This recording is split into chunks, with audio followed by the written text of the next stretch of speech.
Thank you very much, Fatumata, for such a powerful, inspiring musical welcome to what we have called the Road to the African Social Movements Baraza. My name is Briggs.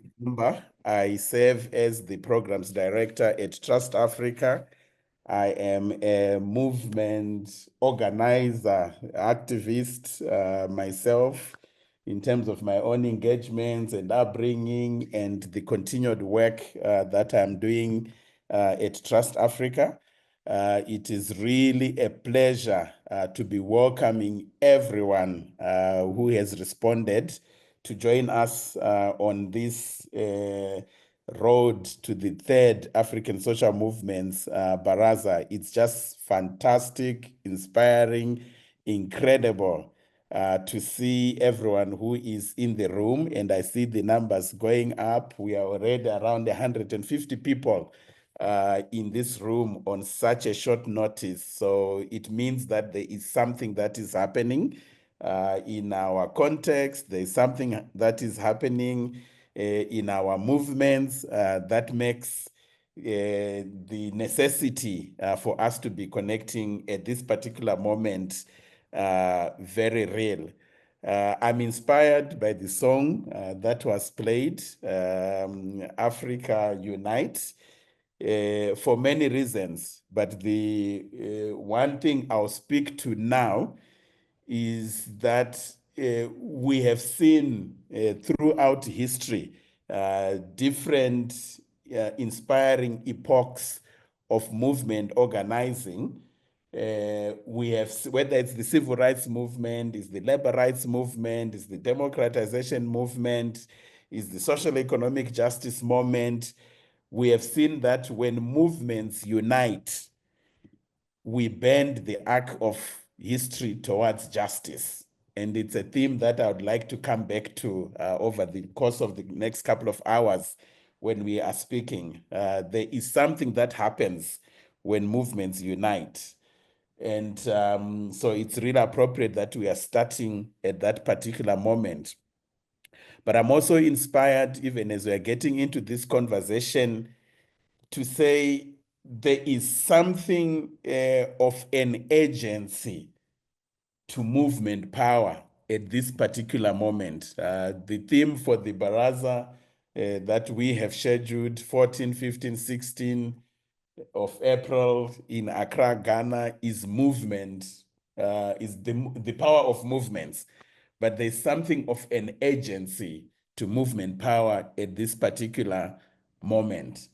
It's also a moment where a lot of us are now aware and working with the realization that it's a moment when we are not only talking about crisis, but we are also talking about the future. And I think we want to assert from the very beginning that as movements, as organizers, we are not just about responding to crisis. We are architects of the future. So that future orientation, shaping the future orientation is really a key part of this particular moment that we are connecting and we are convening. So we have an incredible program before us. I'm going to to get us started, I will invite Ebrima to share a few welcoming remarks to all of you, our comrades, our friends, our movement partners who have, joined this road to the Baraza. From his station as our executive director at Trust Africa. It's an honor, it's a privilege, humbling privilege that we could be in this position to be convening this process. And I just want to invite Ebrima to come in a few minutes just to help us welcome everyone. and then I will let you know how we are going to be proceeding after that.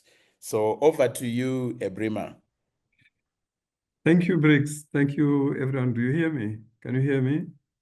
We hear you loud and clear. Okay, all right. Thank you. Thank you so much. Thanks. You've already done a very good job of welcoming people and setting the stage. But it's just to say really how thrilled and how honored and how excited we are about this third edition of the Baraza that we are having, in Accra in a few months now. I think it's just a bit less than 2 months, or just over about 2 months from now.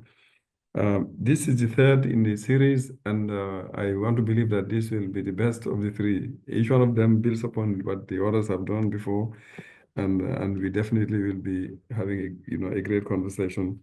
It's a moment to rededicate ourselves to the struggle for to make not only Africa better, but to make the world better. You're talking about movements being architects of the future. That is absolutely true. But that requires a lot. It requires coming together, and going about things in a very organized way, in a very, deliberate way, and intentional way.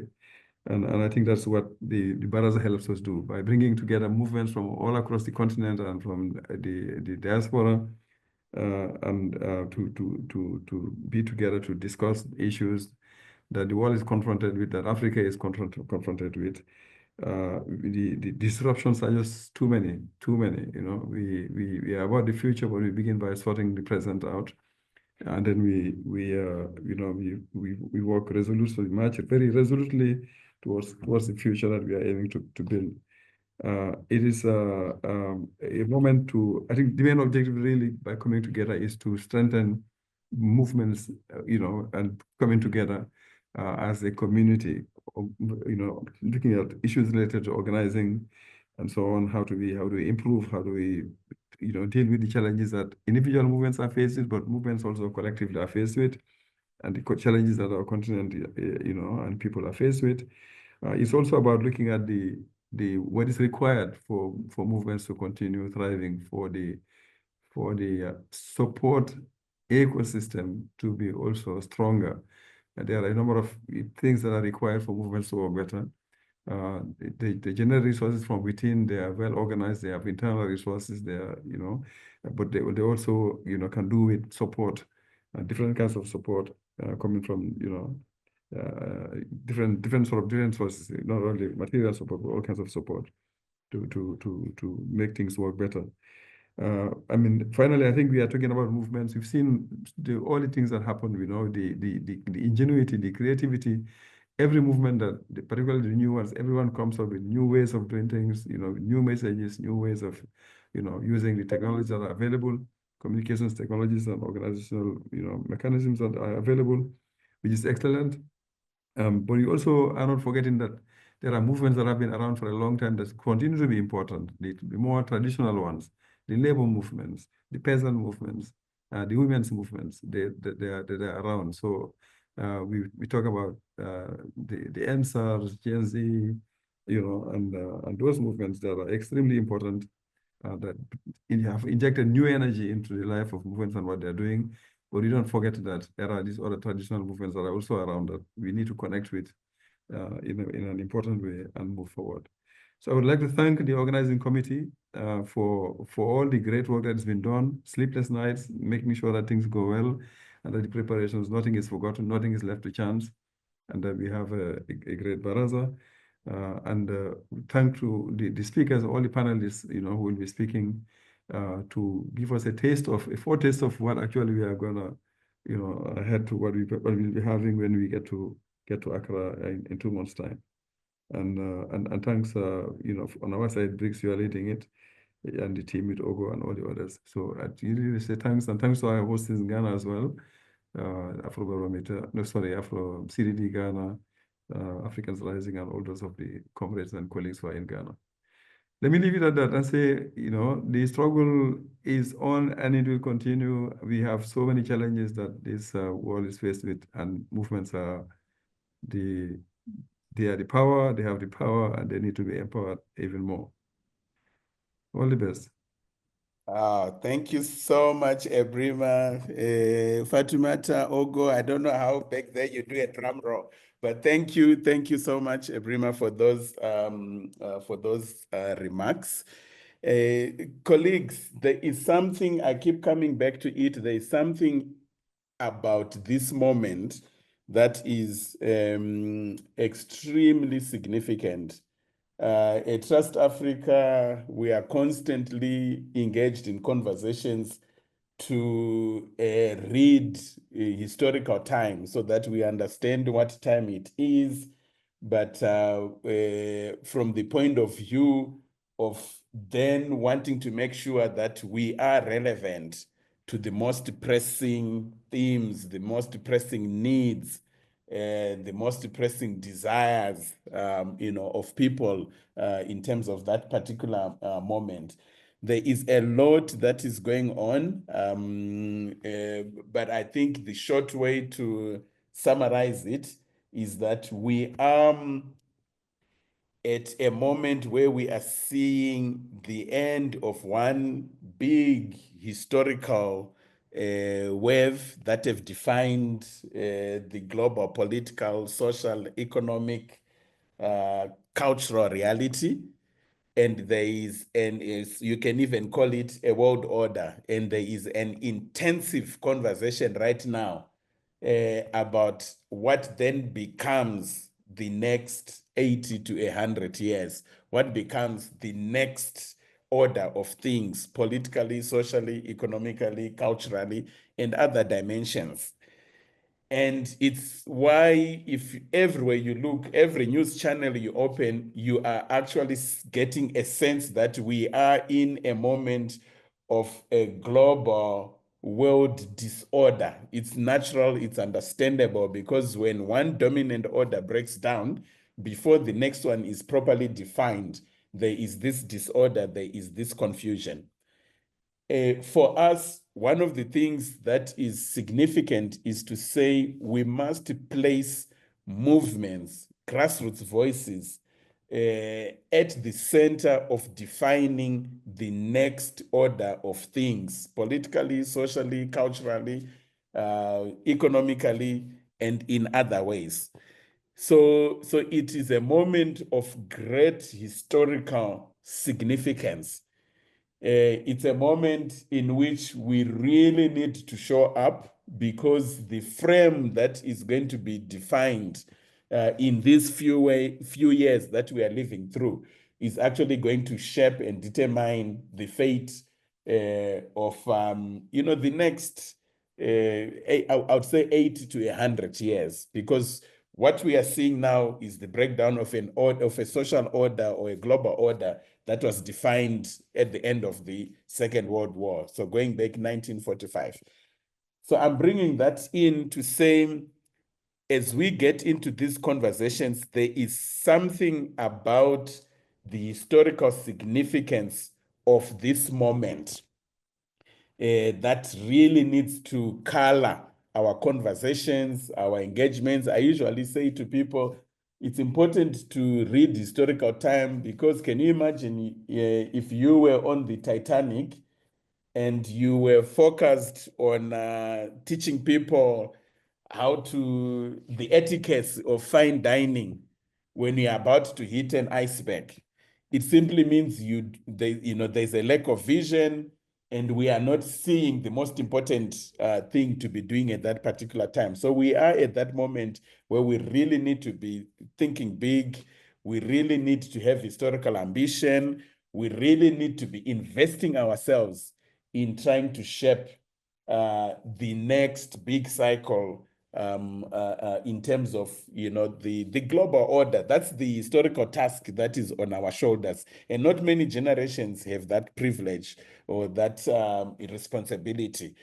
So it really gets us to look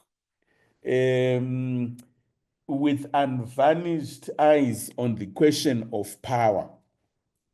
In economy terms, power is really defined as the ability to influence or achieve certain outcomes in spite of resistance or in the face of resistance. In economics, they say in the face of counter or competing decisions. So we have seen that if you really look at what is currently happening, the engagements that we are seeing even at a global level, you have to be aware of the power that you are holding for you to be able to shape and define the pathway to the future that you believe most represents, the values that we hold dear, the vision that we hold. It's no longer a situation where you can just think of power in moral terms. I think everyone has been seeing what has been happening between the US and Ukraine, where you'll find people at the White House actually saying, yeah, Zelensky will be here next week, even before he has agreed that he's going to be here. There's a certain rawness to power that is experienced in a moment when there's this great struggle and this great contestation to shape the future. That doesn't happen in normal times. The US was able to be the shapers of the world order that is coming to its exhaustion now, because the objective basis of their power in 1945 was that they owned 80% of the world's money. The US money was gold at that particular time. You could exchange currency for actual gold. And the US was holding 80% of the gold's reserves, of the world's gold reserves. The US was more than 50% of the global economy. They were the most powerful of the world's militaries. So all of these things defined an objective basis of power that then allowed the US to say, look, we will have the IMF based in Washington, D.C., the United Nations based in New York City, the World Bank also based in D.C., and the governance arrangements will be this way. Like, you define it in your interest because there's an objective basis of power for you. So for us, when we say we are also architects of the future, I think this question of what power are we bringing into the equation becomes really critical. And for me, the significance of our conversation today and the road that we are going to be walking together towards the Baraza in Accra, as it is coming up, is really looking at how do we build movement power so that it has a significant influence in the equation that is in the shaping of the future, the question that is really before us. Without thinking about the power that we hold, there is it's almost like we want our dreams for the future to be pitted into existence. And I don't think that's really how history flows. Ebrima talked about the old movements, and he cited the question of the labor movement. The labor movement at its height knew that their power was in withdrawing their labor, where after 48 hours, you start to see reports that say $2 billion have been lost. This particular system is no longer operating. This is no longer happening. It's an objective basis of power. So we really need to be thinking critically when we say the power of movements. What is the objective basis of our power beyond the moral rightness of our position and what we advocate for, our visions? What is that which we are bringing into this equation that will not be ignored? So it's not a question that we can answer immediately, but it's something that we really need to be thinking critically. But for us, convening the African Social Movements Baraza is also an acknowledgement to the fact that the different isolated movements and the different isolated struggles that we are all engaged in can converge into a massive continental force that can actually shape not only the future of the continent, but also impact these discussions that are happening at a global level. So it's an extremely significant moment for us to be engaging and talking about movement power. So, of course, as we go into the Baraza, we are looking at, we know there's a lot that is already happening in our different communities, in our different countries, and some of it we are going to be hearing from the people who are on the panel this afternoon. We are really looking at how do we amplify some of what we know to already be happening, especially in terms of grassroots strategies that work. And the grassroots is important here because we are thinking about a social base to the advocacy that we are involved in, to the issues that we are championing. And you cannot talk of a social base without thinking grassroots. You cannot build a social base from a briefcase. So, Ashley, if you are there, I hope you're capturing some of these things for our tweeting.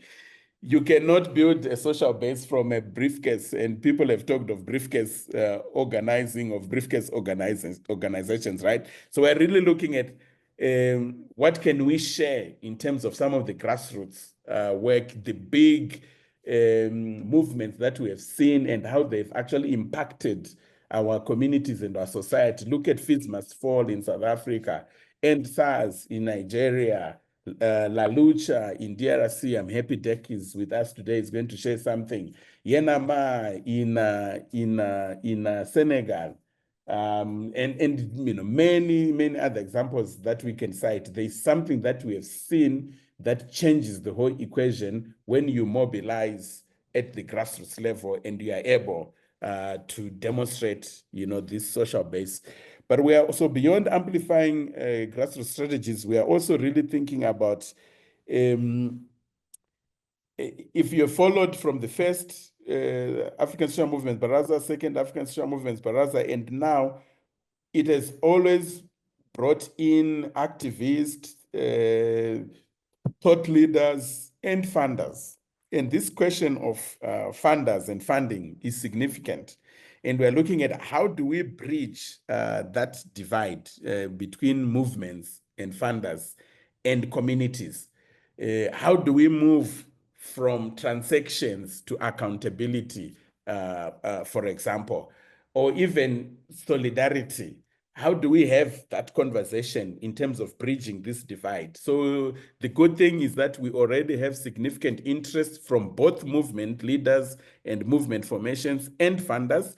And we think this is a very significant conversation for us to have. We're also looking at the question of how do we even begin to reimagine resources?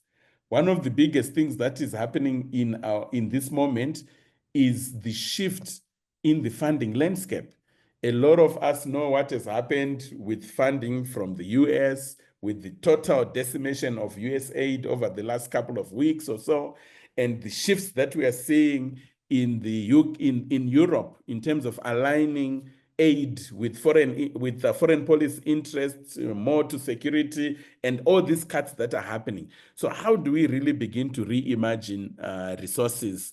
And even thinking about it beyond money, to think about knowledge, to think about care, to think about creativity. I think at TrustAfrica we talk of philanthropy as time, talent, and treasure. To think about all these different dimensions, how do we have no option but to really start to think about how do we reimagine the resourcing of our movements. I'll cite a few more things before bringing in Phumi. There's the question of civic space.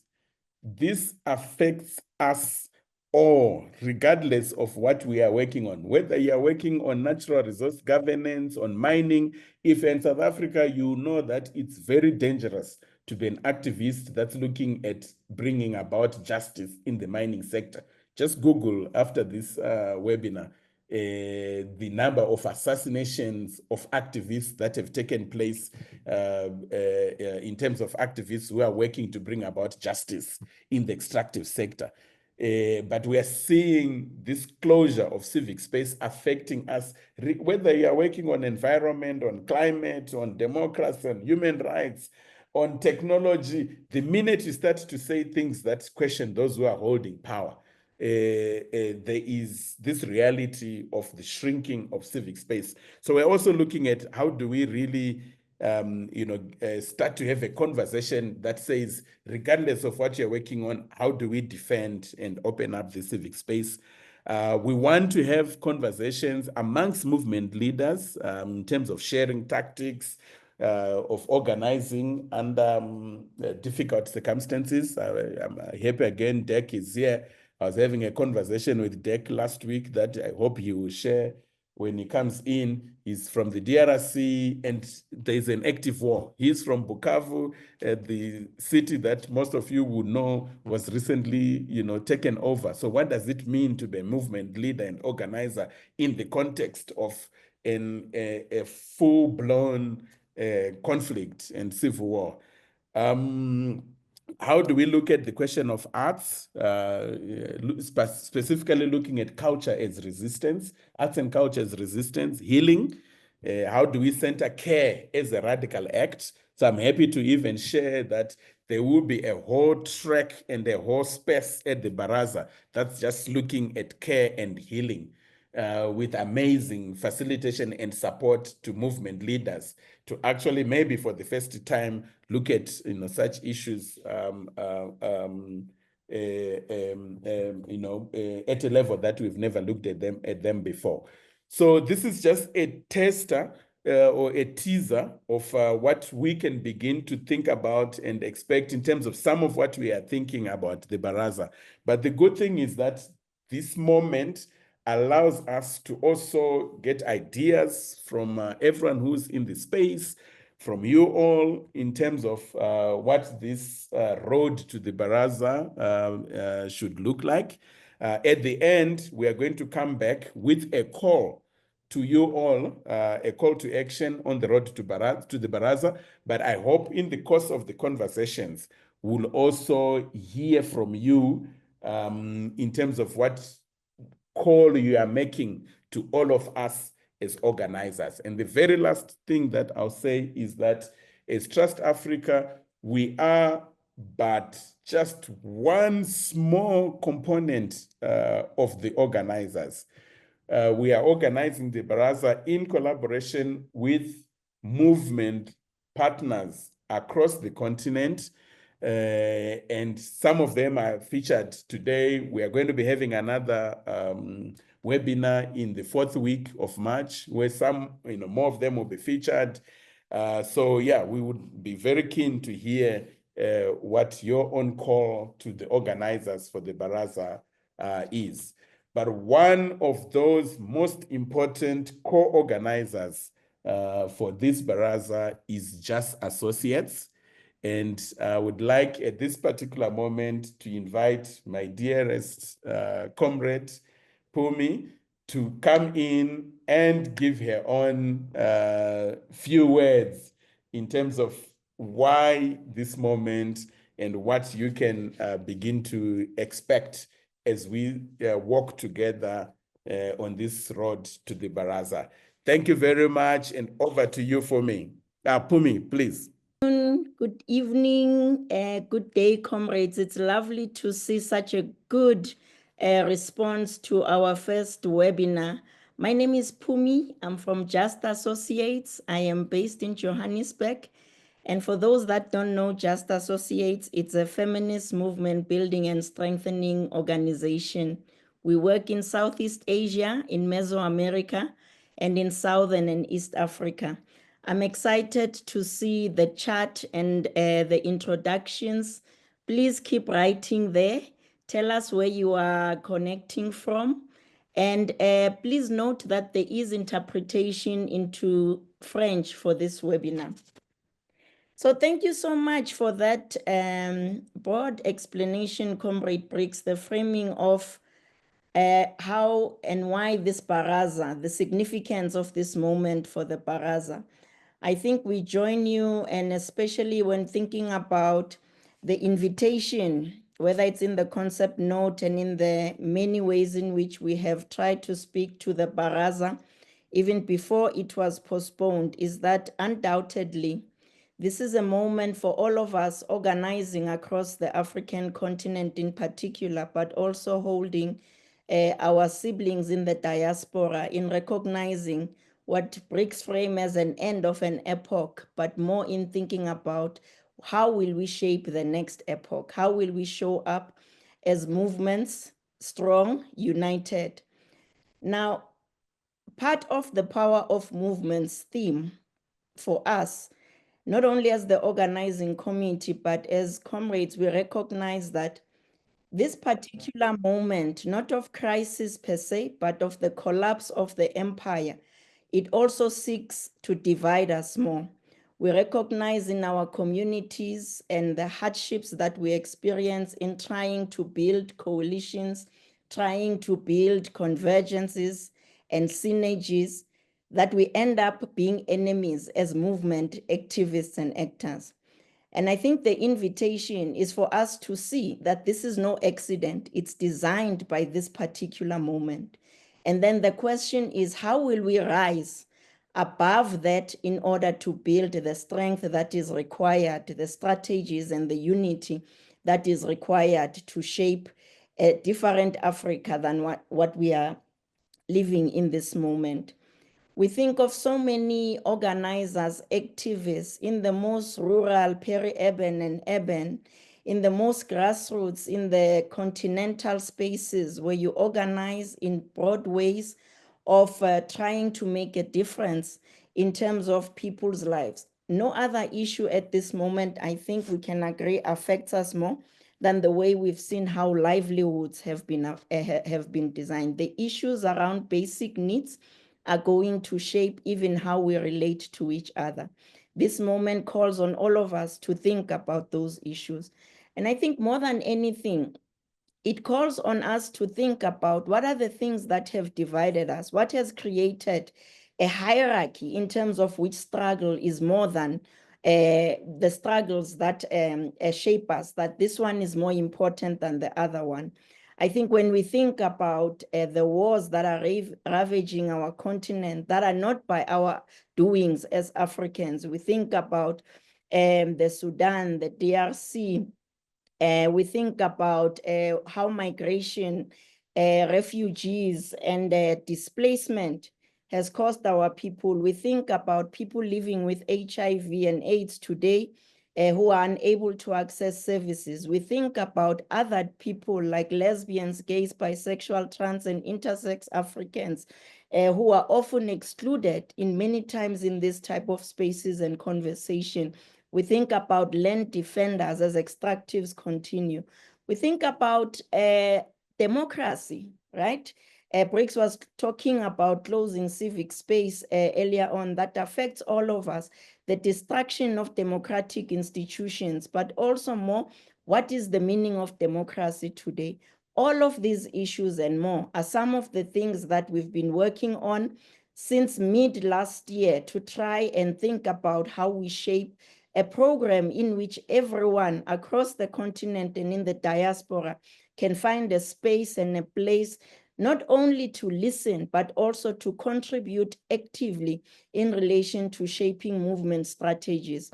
At Jazz, we are very excited to partner in the organizing of the Baraza, not only because it's wonderful to come together with comrades and see you as we haven't seen you in a long time, but also we recognize that we have no luxury but to actually work hard together with others in shaping movement strategy. So the power of movements is our power that we have to create, we have to consolidate, and we have to, more than anything, find a shared direction in relation to the Africa and the world that we want to shape. So, comrades, the committees that have been set up to look at from logistics, from the programming, from the excitement of stories, telling, to communication, to supporting participation, all of these committees have only one purpose really in hand.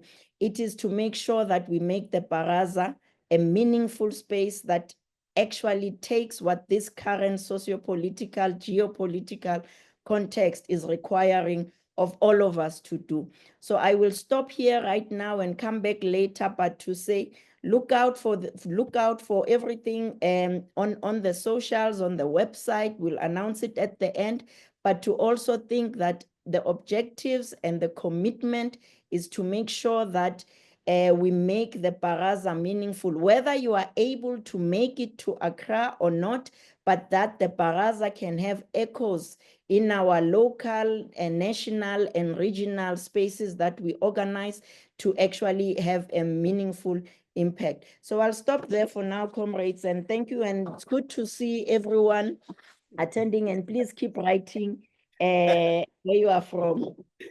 Thank you so much, Phumi. I don't know how you do this. I can see the love signs and the thumbs up and the clapping and the hearts and all of that just flying up. But there's something about, audio. So I don't know if we can send a note to Zoom that we need to be able to do a drum roll when, we receive such powerful words. I am going to say, colleagues, I have to really put it out there, and this is completely unscripted. One of our biggest co-conspirators on the African Social Movement Baraza is our dear sister, Yakubu Gassama, from Hewlett Foundation. She's been involved in the thinking, in the dreaming. There is a sister comrade who just woke up in Silicon Valley who announced earlier on that it's very early for her and she has joined, dear Coumba, who has been quite important in supporting not only that the Baraza happens, but also the political logics that convene us in this moment. Thank you, dear Coumba, for being here, for waking up early, my sister. And I know that we are planning on having at the next webinar, having a much more in-depth, substantive discussion on some of the themes of the webinar, which I hope that you will also be contributing to. Rachael, how are you doing, my comrade? Whilst we wait for Sister Coumba, can you come on? Yes. Wonderful. Hi, comrades. Why is the Baraza important for you, comrade? And you can share to us the significance in terms of everything that you do. Go ahead. Thank you so much, comrades, and such an honor being with amazing comrades on the call. Thank you for accepting our invitation. And hi, our sister, Comrade Yakubu. Like the way Briggs said, the conspiracy from the Yakubu sister, who we have known each other for many, many years, in terms of also voicing out why most of us work so hard, a social movement from the grassroots, where else we don't get spaces to be able to meet with other comrades, or else the word social movement being co-opted by many high-end NGOs. And I'm not saying NGOs are bad. However, we have different critiques on them, also on our NGO organized in terms of ensuring that it takes away the legitimacy and the work that social movement does in the ground. As someone who has been in many movements, which also one I'm representing in this capacity, also being in the planning committee to see Power movement, why I think it's important, and being that I was in the last Baraza, there are things that came in, and what I've seen as also being power of the movement, and having comrades like I've seen Gloria Gitai and many others Kenyans who we have done work on, for example, femicide movement in Kenya, and Unga 30 Bob, that's from Bunge la Mwananchi, and many other organizing, is that there's power when we come together as social movements. Yes, we can speak about shrinking civic space, where many of us social movements, we have been in that space for many years. We know what it feels, what it looks like. We know the kind of impact it has been able to cause our work, because we are not the donor sexy people with log frameworks or with big English that we have taught ourselves to be able to communicate in ways people can understand. However, we understand in our own language what it means also for a movement person to be able to manage resources. And resources, when I mean resources, is not monetary value. It can be intellectual labor. It can be thinking through political way of organizing and mobilizing. And having this meeting that we are going to have as a social movement, it's key for us to continue strengthening our organizing. And when I mean key strengthening organizing is because we are seeing also with the far right of rising of anti-gender, anti-choice movement that are also co-opting movements, that are also taking away the legitimacy of organizing for movements, where some of us, even within the human rights space, would say the way the space is designed sometimes to make us fail. However, as movement comrades or activists, we have found alternative ways of organizing.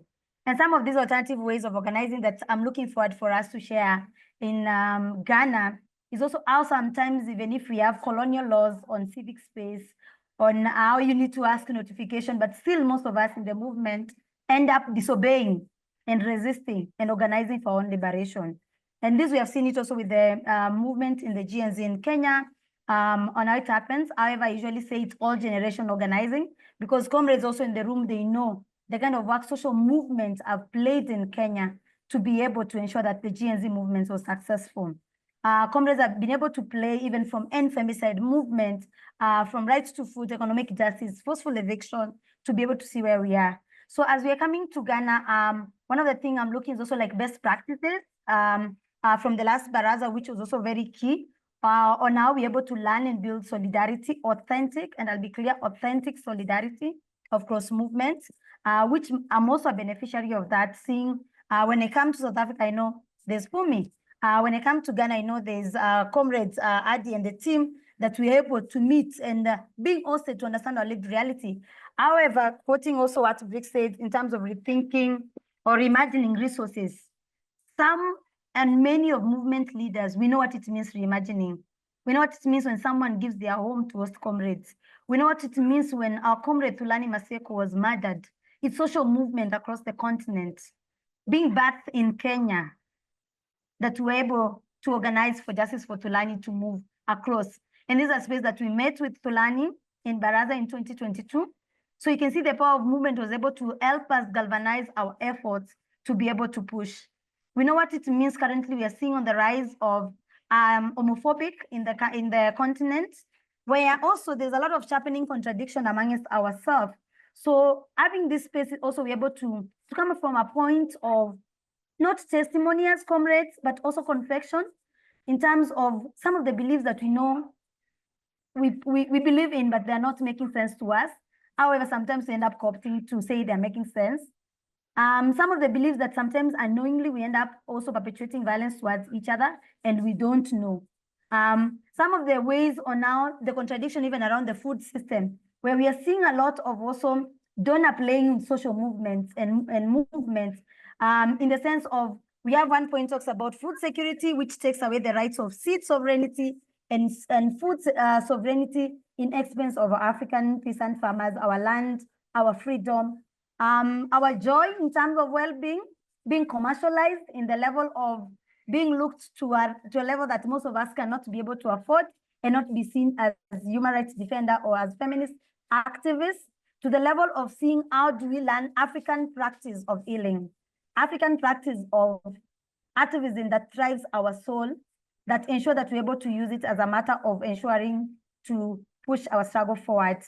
The other point also is around even young feminists and the political space of organizing. Some of us, when you join movements, it's like the way people say in politics, you're baptized by fire. Some of us I've been baptized or are still being baptized by fire. But what does it mean for us to be able to have grace with each other as movements, to be able to be there for each other? We are seeing what's happening in Congo, Southern Sudan. We are seeing what also has been happening in different parts of the country, of the continent, that we're able to say we are here for each other. We are here even if some of our comrades are able to move to the other levels or spaces or evolve, they're able to work with the movements. We are here to be able to ensure that we protect our continent. We are here to be able to be heard. We have been pushing, we have been fighting, but this is the time for us to be able to collectively bring our power and strengthen, and knowing that we have a common enemy, And most of these enemies, they are now uniting against some of us. One of the things that also we need to be careful around our opposition monitoring work of movements is how do we unite to prevent us being divided or to prevent us being put on fights against each other so that the oppressors can win. So that's what like I can say in a nutshell. And I'm also like part of the movement team that is working on the coming up with the social movement fund, hearing from comrades, how do we ensure clearly that the social movement fund that we come with from this conversation and what has been dreamt by this team and many other comrades and most of you in this space, that we ensure it's unique. We know we have other amazing funds that work for social movement. People can say we work with unregistered groups, but some of us, we know from reality, some of these things are realities, some are not realities. We have also good funders who are here, who have worked with most of us. And also shout out also to Kariba, you know, Kariba is here, Yulet, Ford, and the rest. In terms of ensuring how do we position our movement to be resourced in such a way it does not take away our legitimacy, in such a way it does not take away our originality. We are not also boxed into reporting because most of our work as social movement, it's registered, our reports are registered in people's hearts and not in papers. So it means social movement have been practicing climate justice work. We don't just write in papers. We are writing people's hearts through social transformation. So that's what I can say in a nutshell for me, and happy to hear from others. And if there's any question, but also looking forward from the comments on how do we build a strong, sustainable, and creating movement wealth from our own. Thank you. The future is bright. Look at the leadership we have. Look at the leadership we have. Thank you, Comrade Rachael. We are well led. Wonderful, wonderful. Now there's I was trying to bring in our elder, Comrade Sister, who has passed on the baton in many ways, who has held an important role, not only in the story and history of the Baraza, but in African social movements organizing across the continent. She will introduce herself. Comrade Sister Coumba, are you able to unmute now? Greetings and thank you so much for joining us for the Baraza in Accra. As the chair of the board of TrustAfrica, as the founder of the Invisible Giants, and as a writer and an artist, I am delighted to welcome you, and I am looking forward to all that will be birthed from our encounters and conversations. I am on my way to Selma, Alabama, for the commemoration of the voting rights struggle. This is the 60th anniversary, and I am looking forward to connecting to movements of Africans in the diaspora who will be there, and looking forward to inviting them to join us at the Baraza in Accra. This is the month of March, and I am excited also for what support the Baraza will be for women's movement, for feminist movement, not only on the African continent, but globally. This also marks the 30th year after the meeting, the women's meeting in Beijing. It is time that we really look at what have we been able to do together, and what can we do more to support all these movements around the world. The Baraza will be also an amazing space for artists to look at not only their work, their contribution to social justice, but also how to support artists and how artists can support movements that we are part of. I am looking forward to seeing you. I am excited about what we can do. We know that this is the time to make things happen. Thank you. Thanks, comrades. I had lost power, but it's restored now. So sorry for dropping off, but I was able to come back and hear quite a good number of voices. So thank you, Rachael, for what you brought in. I really liked it when you said that our reports are written in people's hearts and not necessarily in long text. and fancy fonts. Yeah, there's something very special there. And I also want to say to colleagues here that one of the tracks, because we are organizing the Baraza around several tracks, and one of these tracks is storytelling and story making. I see that the Thrive Africa team has introduced themselves. They are in the room, and they are working with storytellers from all across the continent to, as part of the Baraza process, connect them into a movement of African storytellers. And they're doing capacity building as part of this road to the Baraza. And just as Phumi was saying earlier, before the end of the conversation, we'll be keen to also know what you can do as part of the road to the Baraza. This is just one example, connecting African storytellers for social change into a movement of African storytellers that's coming into the Baraza. And one of the tracks is we have asked movement leaders to tell us what a fund for resourcing movements would look like if it was designed by social movement leaders themselves. And there's not a single person from TrustAfrica or any of the funding organizations on that track. And it's going to be very interesting to hear what they're going to reveal and share with us when we get to Accra. So those are just examples that I wanted to bring in at this particular moment. Can I invite our brother Dirk Shaka from the DRC to come in and briefly just tell us who he is, the movement that he's organizing with, what they are seeing in the context, and the importance of us connecting now as we go towards the Baraza. Dirk is in the DRC, and I would really say, Dirk, don't be shy. Please do communicate to us and share with comrades who are here what it means to be organizing and being part of a movement right now in such an unimaginably difficult context. So over to you, Dirk.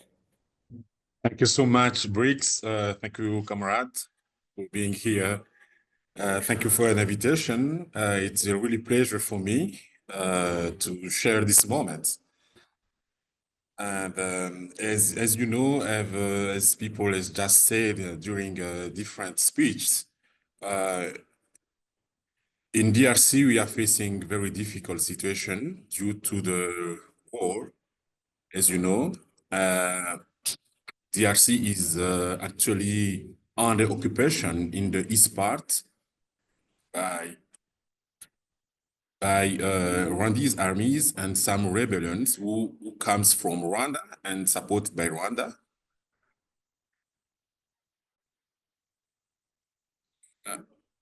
And at the same time, we are also facing the challenge of bad governance by our leader. And then we have to balance between actually the engagement against the war in the east part of in our country. And at the same moment, we have also to challenge the bad governance and all the practices of corruption by the leaders of our country. So we have different level of threats because people, even when they are engaged against the war, they seems to be considered as people who support rebellions. And at the same moment, when we are trying to criticize how leadership, political leadership is engaged on those economical issues, but also war issue, you become like someone who are trying to destabilize the regime.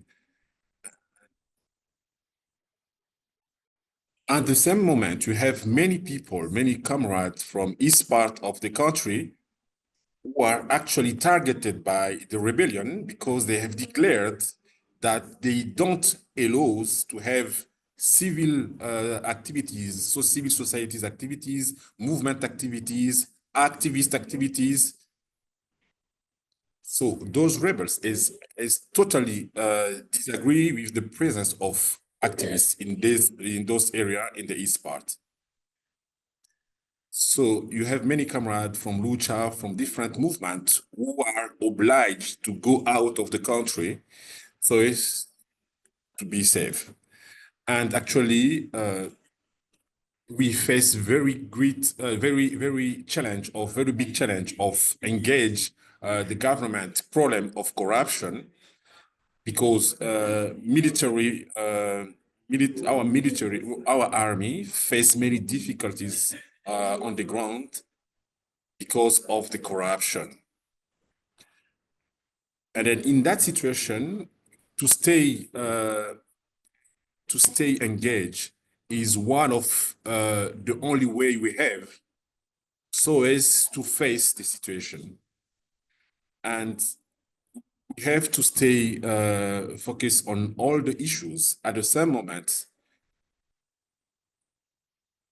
we continue to appreciate the solidarity of different countries, movements through the continent. And we think that opportunity like Baraza gives the space to discuss and to see what should be the response to that complex crisis we face in DRC, but also in different countries in DRC. You know, for example, as militant of African Rising, when we talk about Africa without borders, we have to challenge the problem of war between countries. How will we achieve the borderless Africa without having peace? The peace is the basic element when you want to build connection between people. And we have to understand each other as citizens, as activists, and we have to create alternative of political issues and create citizen solutions. And I think that Baraza give this space and this opportunity to discuss on how to create that alternative, that possibility of creating a space of peace in Africa, and it's a space for collaboration and building hope together. So for us, it's really amazing moment, and it will be a very good opportunities to share stories, to share also our engagement, but to see also how to build together a future of peace, of collaboration, and also to be engaged together on the basis of citizens to create that future.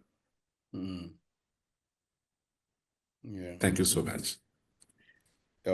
Thank you so much, Dirk. Thank you so much. I'm not hearing the drum roll, so our messages to Zoom have not yet reached. But I wanted to say, colleagues who do not know Dirk is a medical doctor. So he is actually engaged in medical practice in the DRC, and at the same time, he's a committed movement leader and organizer, and has been doing this for years. And when I spoke to Dirk this past week, and he was explaining to me that his family is from Bukavu, he told me that one of the challenges or problems, difficulties they faced the last time war broke out in the Congo at this level was that people left the home and ran in all sorts of directions and it was not possible to know who was still alive or who had become a victim or had been killed in this war. And he told me that this time around, what they decided to do as a family is that they will stay inside their home, so that if people die, it will be known that they have died as a result of this conflict, and they are not just, scattered like that. And I'm sharing this to just bring in the depth of the challenges that confront us when we are looking at these questions around peace and security for citizens on our continent, and to also express a hope that as a platform, as a space connecting movements from across the continent, we will have real, concrete, practical solutions to the realities that people are confronted with. These are extremely weighty issues that we are dealing with. So thank you very much, Dirk. I'll pass to Phumi to help us move the program forward. Thank you. In solidarity, Comrade Dirk, with all of you in organizing inside a war situation, comrades in the Congo, comrades in Sudan and elsewhere. And I think this is also an opportunity for all of us who don't live in those situations to learn during the Baraza, but permanently, on how we can also show up to comrades like Dirk and others who are organizing in such contexts. Thank you very much, Comrade Dirk.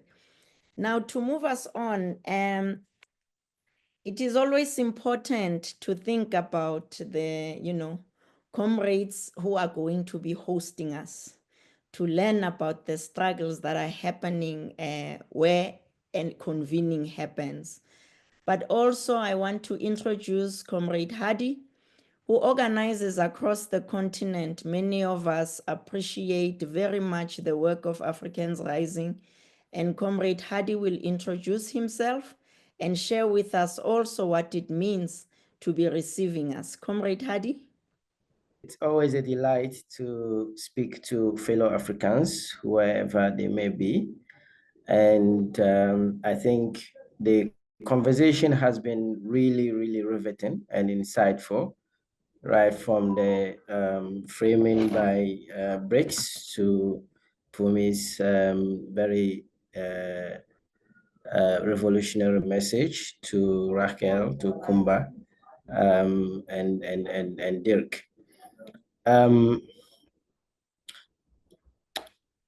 I think there are a lot of things that are happening.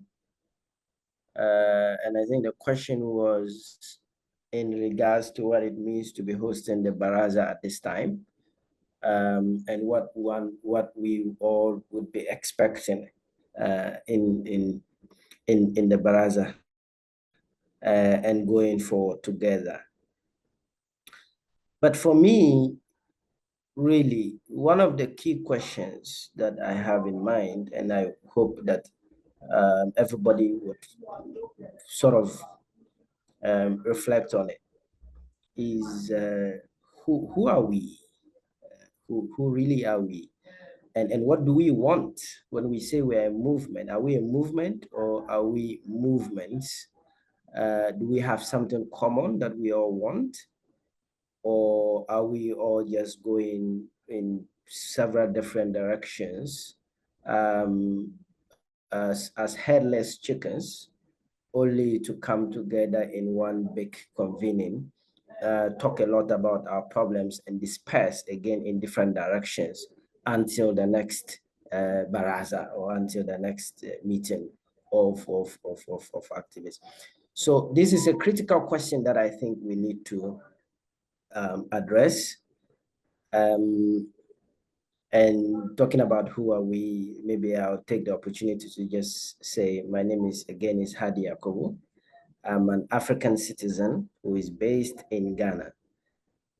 Mind you, I'm not a Ghanaian. I do not consider myself a Ghanaian. I do not recognize the colonial borders that we have now called Ghana, nor do I recognize any of them that we have around the continent. It is only as a matter of necessity that I hold a passport so that I can travel and meet my fellow Africans who are equally trapped in those colonial borders.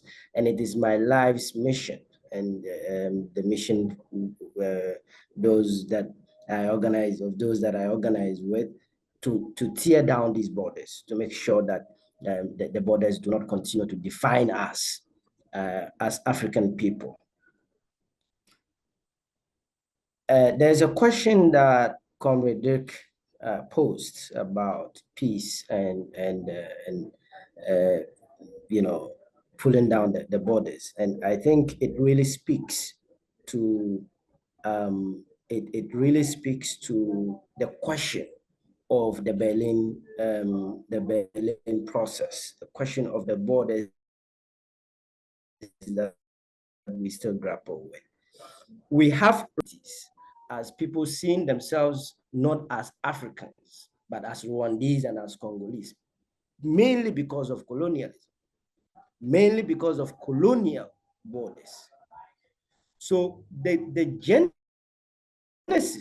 of all these, you know, cross-border hostilities in the first place originate in the border, the demarcation of the borders that were demarcated by people who had absolutely no regard for anybody living on those lands.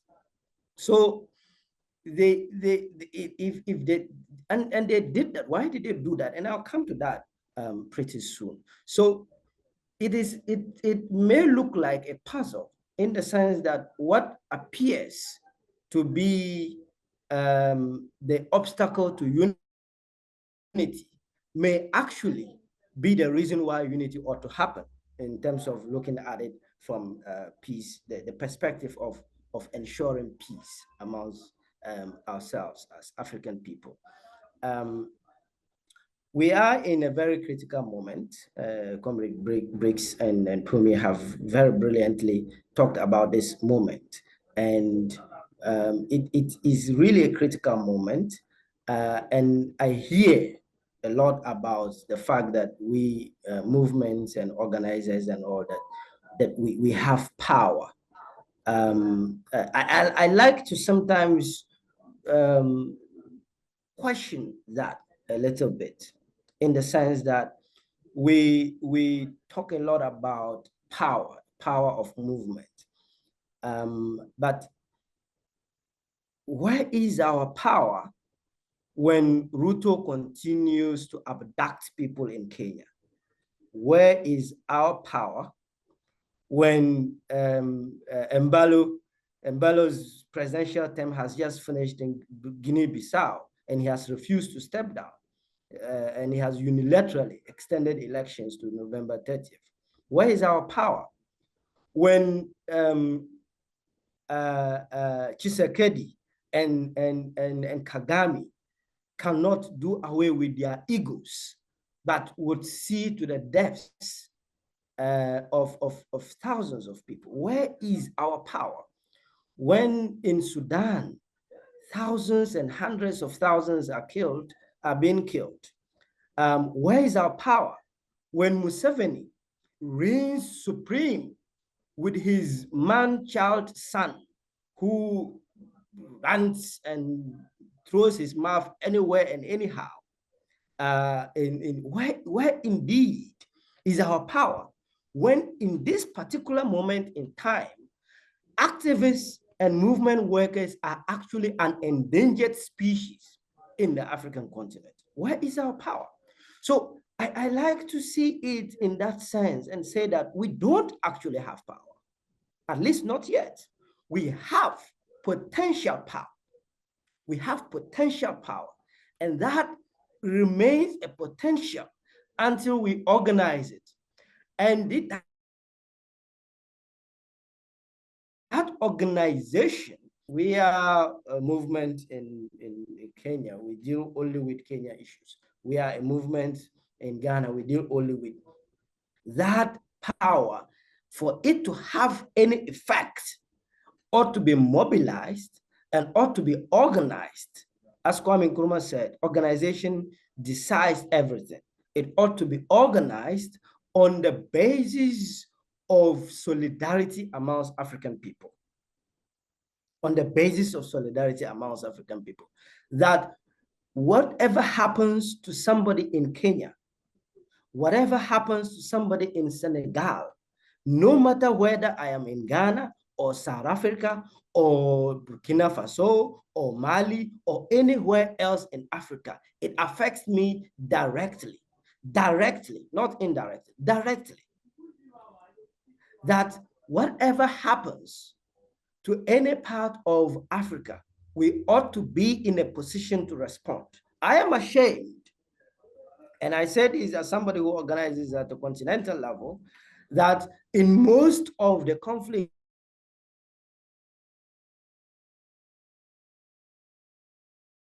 and crises that are happening, have usually been foreigners. They have usually been foreigners, Europeans and Americans and all of that.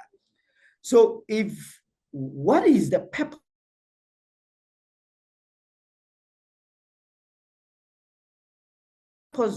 of we're inching 1.5 billion people? What is the purpose of that if we cannot mobilize solidarity in support of Sudan, in support of the Sahel, in support of Libya, in support of all of these territories of Africa where there are crises, and which crises are moving from one place to another? So what does it look like to host the caravan? What it looks like from my perspective is to see discussions and outcomes that will promote Pan-African solidarity in ease essence.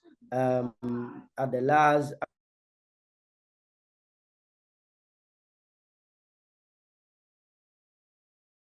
All African Movements Assembly, again, the Pan-African Solidarity Action Network, and still in the process of defining and consulting on the very structure of what it is. Could this be a platform where we pursue that discussion to ease latter and begin to understand how we build the structure, not only of solidarity, but Pan-African solidarity, breaking the chains of the borders in our minds. Finally, let me just end by saying that the imperialist powers that have defined, and Comrade Briggs made this point very eloquently in the beginning, the imperialist powers that have defined the nature of international governance and ipso facto the way that our economies as clientele economies have been structured are now at each other's loggerheads. These are the Europeans and the Americans and whatnot. They seem to be at loggerheads. They've been working in concert over the past several decades to, forgive my French, screw us over. Now they seem to be at loggerheads with each other.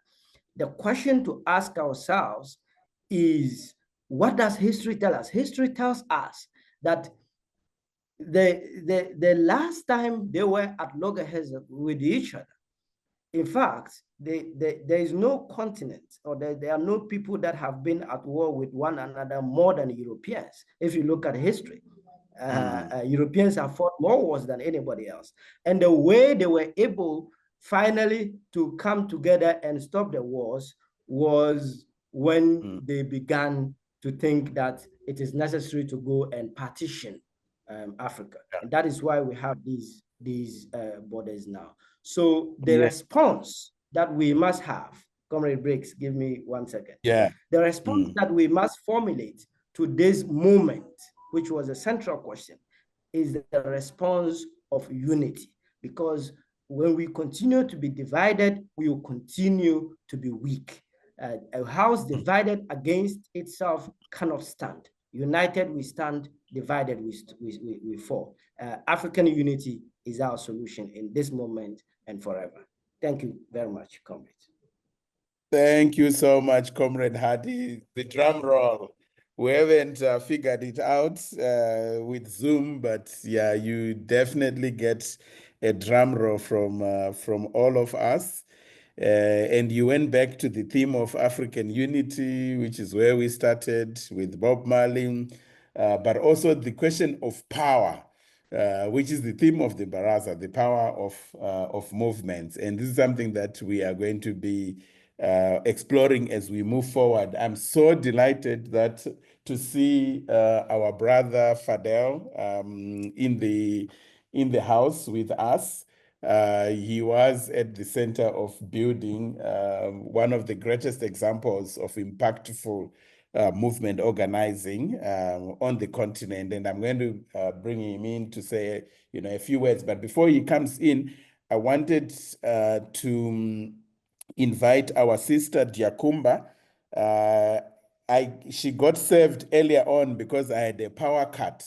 But as I said, she has been a co-conspirator on this agenda of strengthening movement power, connecting ourselves to each other, radical movement, solidarity, and all these different dimensions. So I'd like to invite her to come in. And also as ULET, they are the most significant resourcing partner for the African Social Movement Baraza that's coming up in Accra. So we appreciate your contributions, Coumba, from many dimensions. Please, the floor is yours. Just a few words to help rally us on this road to the Baraza. Coumba. I want to salute all of you comrades. I ran to a calendar to look at what is the date today. This is the moment that I've been dreaming. This is why I have imposed exile on me and my son. We are Pan-African. We are Pan-African. We are Pan-African. I'm here taking very seriously the responsibility of being the first person to be hired at the Hewlett Foundation outside of the borders of America since 1966. Not the first woman, not the first African, the first person. I serve at your service. I serve under accountability for all of you. My commitment to the continent has been translated thanks to the request of TrustAfrica. I'm inviting all of you to please let me know what we can do. Those of us who call ourselves Africans in philanthropy, we are growing by the minute. We are here to serve you. This meeting will be meaningful if this meeting is inclusive, if we have the full list of African identities. Thank you, Comrade Hardi, for reminding us that we are all the owners of pieces of oppression in our passports. While we are working on this under your dear command, we really want to see everyone in Accra. If you can't join physically, I saw some questions about funding, etc. TrustAfrica has been excellent in mobilizing all of us so that this is not another elite captured space, so that this space is your space. You're hearing me today. I will join you for your next meeting, but you won't hear me and others in Accra. This is not a meeting of funders. This is not a meeting of anyone else than social movements of Africa. And in Africa, there are 6 regions. So diaspora, don't feel like you're an invited guest. Respect the frontliners, but come with your solutions. Because the continent, the Africans, they can't wait. They are tired to wait. If there's a moment in history where we can show this world once and for all a reality that we all know, that we are great, that we are excellent, and that when left to our own excellence, we can thrive. They are busy fighting each other. Let us use the space to do what we do best. Rise, thrive, and stay alive. Please take good care of yourself and see you in Accra, even if we have to swim. Thank you so much. Thank you so much, Coumba. This is incredible. And we are opening the floor, colleagues, for some of your own inputs. But can I go to our brother Fadel? And then, yeah, please just indicate your interest to share your thoughts, especially in terms of, do let us know who you are, what you are seeing in this moment, and the rally to Accra. So over to you, Fadel.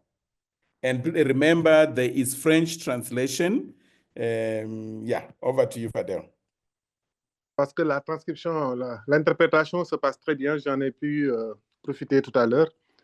Et j'ai bien... Dis-moi quand c'est bon, Brother Briggs. Yes, please go ahead, Fadel. Welcome. Je vais faire... Merci la sœur qui était tout à l'heure en ligne, Coumba, de m'avoir réassocié à ce Baraza. Brahim, Briggs, c'est ma grande famille de TrustAfrica. Je salue tout le monde. J'ai bien apprécié tout ce qui a été dit ici. Hardi, les questions que Hardi a posées par rapport à qui sommes-nous et qu'est-ce qu'on fait vraiment. J'espère vraiment que ce Baraza ne sera pas une énième rencontre où on se retrouve comme d'habitude et après chacun trace son agenda. Nous avons chacun à son agenda, certes, mais l'agenda, c'est l'Afrique. Et j'ai l'impression que jusque-là, on n'arrive pas à tracer cet agenda-là clairement, de savoir qu'est-ce qui nous lie à travers nos différentes manifestations, nos différents événements, ce qu'on fait à différents niveaux, comment c'est lié, qu'est-ce qui est l'objectif qui doit transcender l'ensemble de nos activités. Et j'espère que ce Baraza de Ghana pourra régler cette question-là. Faire en sorte que, sur l'année, toutes les grandes plateformes qui existent, que ce soit le Baraza, que ce soit l'UPEC, que nous sommes en train d'organiser aussi à Dakar prochainement en 2025, nous voulons bien, que ce soit African Rising, que ce soit ACN, que ce soit Tismani, que ce soit Tournons la page, l'ensemble de ces organisations-là que nous avons et qui mènent chacun son agenda à côté, comment faire en sorte qu'on définisse ensemble une ligne qui va être le dénominateur commun, la ligne qui nous réunit. Parce que si nous continuons dans ce registre-là où Hardi a parlé de colonialisme, mais c'est du colonialisme dans le financement, parce que chacun reçoit son financement et fait son activité pour montrer qu'il est là. C'est la même chose que les frontières qui sont tracées. L'argent aussi est une des formes de frontières qui nous séparent à travers des agendas différents. J'espère que ce Baraza-là ne sera pas une énième discussion. L'autre point sur lequel je voudrais vraiment revenir et insister, c'est les guerres en cours sur notre continent. Aujourd'hui, Congo, c'est la plus fraîche, mais nous oublions que dans notre Sahel, où le Baraza se tiendra, il y a des atrocités terribles. Il y a des atrocités terribles liées au terrorisme. Il y a des atrocités terribles liées à la guerre contre le terrorisme qui est en train de nous séparer, de nous diviser. C'est terrible. Comment faire en sorte de faire entendre une voix alternative, une voix de paix, une voix de diam. Comment faire entendre que ça peut être un choix? Parce que pour l'instant, nous n'avons pas de choix. Nous subissons les affres de la violence, nous subissons les affres de l'extrémisme sans pouvoir nous faire entendre. Qu'est-ce qu'on sert finalement quand devant l'arrogance de tant de dirigeants et que nous n'arrivons pas, quand nous nous réunissons, c'est juste pour nous lamenter, c'est l'impression que j'ai, nous pleurons beaucoup, nous crions beaucoup, nous exprimons beaucoup nos émotions, mais nous n'arrivons pas à compter en tant que peuple, nous n'arrivons pas à compter en tant que voix. Comment faire de ce Baraza une voix, que ce soit une voix, la voix d'une Afrique qui pousse et qui repousse, la voix d'une Afrique qui veut faire autrement et qui fait autrement, qui n'est pas juste dans l'intention, mais qui s'articule sur le terrain concrètement. Nous avons des milliers de mouvements citoyens et de mouvements sociaux sur le continent, mais de plus en plus, ces mouvements-là sont en train de suivre les voies de financement en laissant petit à petit les voies des peuples qu'ils représentent. Et j'espère que ce Baraza pourra être aussi ce point fort-là. J'ai regretté de n'avoir pas été en Afrique du Sud la dernière fois, Mais cette fois-ci, ça ne se passe pas à côté de nous. Je pense que je dis ce que je dis, je ne vous le dis pas à vous, je le dis à moi-même.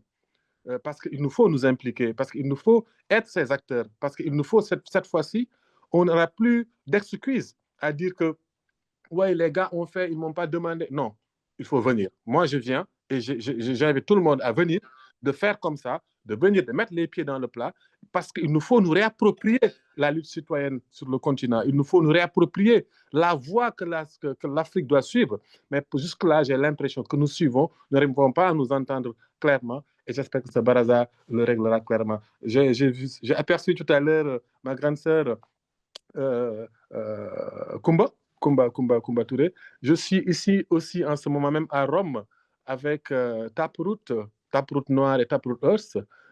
Effectivement, comment linker les mouvements de la diaspora à nos différents mouvements aussi est un enjeu et j'aborde aussi dans ce sens et j'espère que ce Baraza pourra définitivement être le Baraza vraiment de l'homme noir qui se réveille en ce 2025 et non pas de l'homme noir qui se lamente et qui pleure encore, mais d'une Afrique qui pousse et qui repousse encore passionnément et obstinément et dont les fleurs auront, comme l'a prophétisé David Diop, peu à peu la mère saveur de la liberté.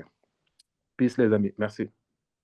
Thank you so much, Comrade Fadel, to the unity of Black men and women and others, Black people and Africans. Thank you so much for that. Many of the echoes during this first webinar towards the third Baraza have been also raising the questions of us as social justice activists, social movements, asking ourselves hard questions.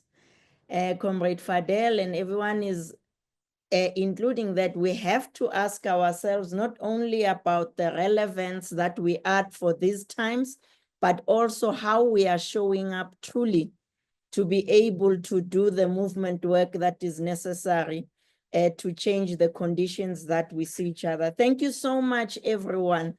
Now, comrades, we're going to take just some 10 minutes to both hear from 3 people who raised their hands and also to think about the questions that have been posed.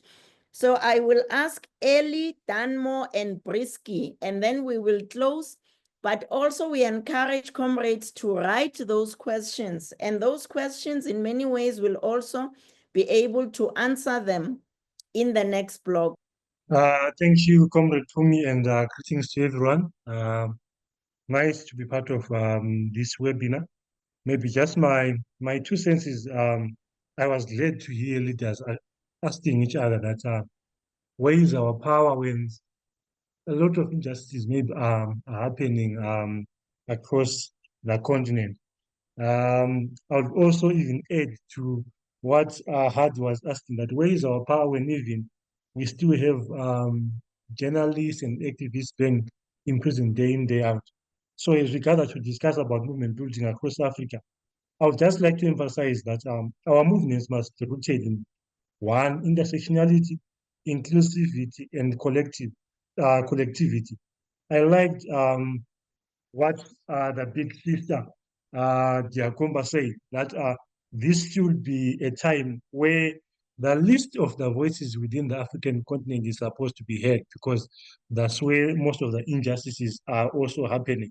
So I would seek, even maybe through the office of the organizers, that we should also prioritize even those that are at the very periphery of the movement, or those movements that are at the periphery and the least ones be part of this great initiative, that maybe we reshape and we rethink the narrative of what is currently happening across the African continent.